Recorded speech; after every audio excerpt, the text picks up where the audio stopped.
They also have a coalition partner in the NDP. It used to be that the NDP and Conservatives could agree on a few things. We disagreed on many policy. I live in Saskatchewan. We know what NDP economic policies can do to a province over time, Mr. Speaker.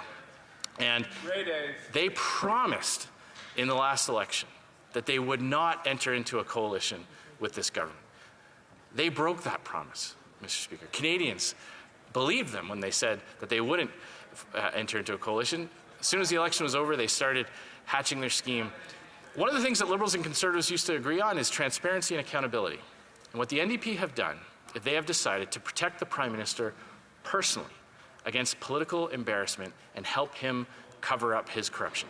Time and time again at committee, we see the NDP voting against Conservative motions to investigate corruption and scandals, vote against our attempts to summon witnesses, and vote, in essence, to protect the Prime Minister from his corruption being exposed. Their policy agenda is not working. That's why Conservatives are holding them to account. And I'll just make one final point about the way that they're handling the changes to the way the House operates.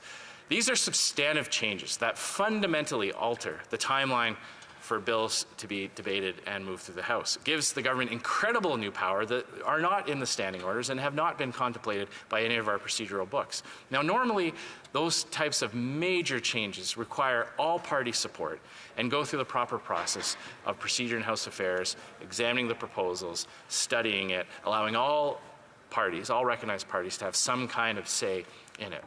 The government is establishing a precedent today by using this type of motion.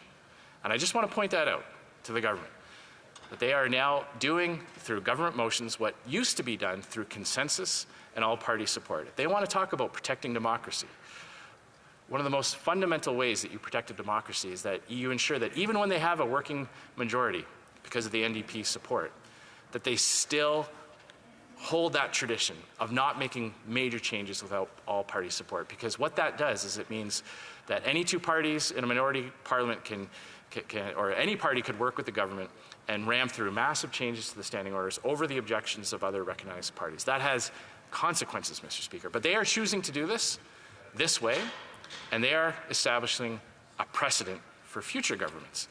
And they can't come to this place and start talking about the rights of members of parliament, the ability for opposition parties to hold the government to account if they're going outside the normal process to make major changes in the House.